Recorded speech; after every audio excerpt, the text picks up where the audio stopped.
Olá, amigos da Fundação, estamos aqui com o Luciano Dias, nosso cientista político da Fundação Milton Campos, e o assunto agora é reforma política.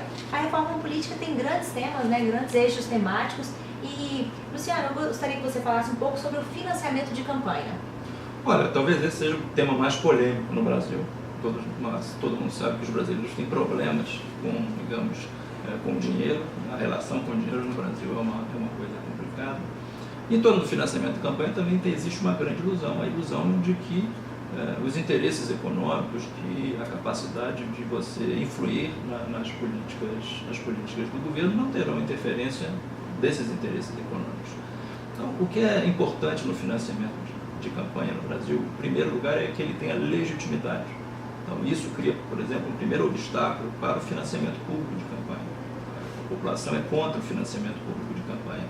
Ela entende que isso é dinheiro do contribuinte gasto com campanhas eleitorais. Então, na medida em que a população se opõe ao financiamento público de campanha, restam as modalidades. O financiamento privado, tal como existe hoje, o financiamento misto. Na verdade, hoje nós temos um sistema de financiamento misto. Então, eu acho que os princípios fundamentais, eu acho que os princípios que são mais importantes para você ter uma boa legislação sobre financiamento de campanha são limites.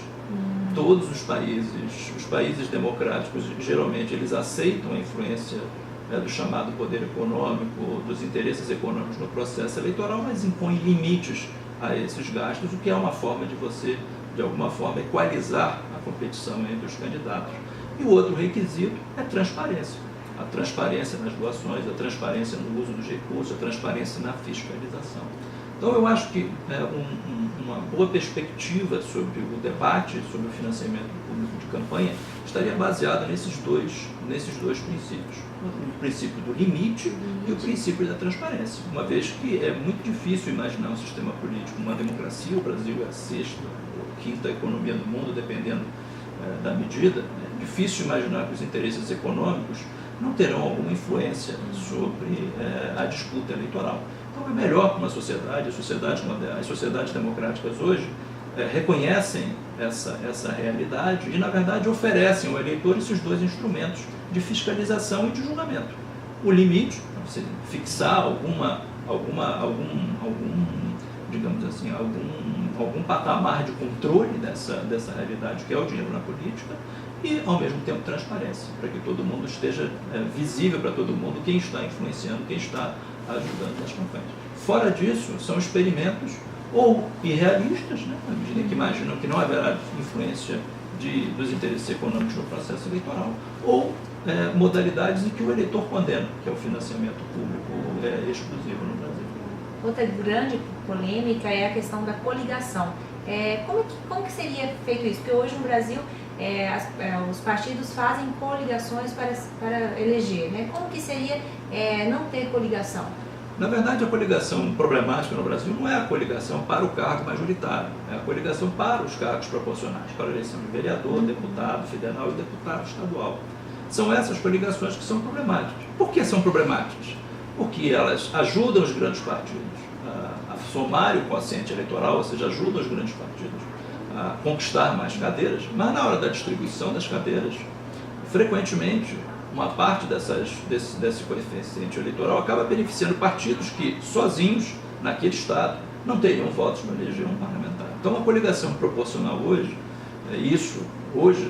há algum tempo já, ela ajuda a fragmentação partidária no Brasil. Em torno de 10% das chapas em eleições proporcionais no Brasil, na média, elegem candidatos que não teriam votos para serem eleitos. Então, essa é uma medida técnica, é uma medida sem muita visibilidade para o eleitor em geral. Normalmente o eleitor não entende do que se trata.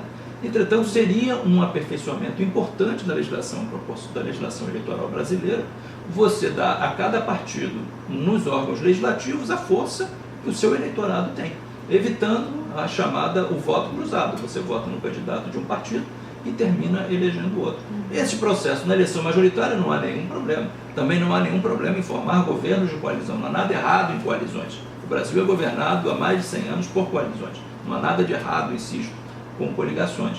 O problema é a coligação na definição do resultado da eleição proporcional, porque ela tem servido como um instrumento de fragmentação do quadro eleitoral, ou seja, torna mais difícil a formação de governos, torna menos claro para o eleitor em quem ele está votando. Muitas vezes acontece do deputado em determinado local ou outro parlamentar ser mais votado, muito mais, e não entrar por causa É uma das consequências, porque ao você não dar a força relativa de cada partido, frequentemente ocorre que um candidato muito bem votado em um partido que não alcançou o quociente eleitoral não é eleito, e alguém que estava numa chapa com uma votação muito menor foi eleito. Isto é uma realidade que ocorre em qualquer sistema proporcional.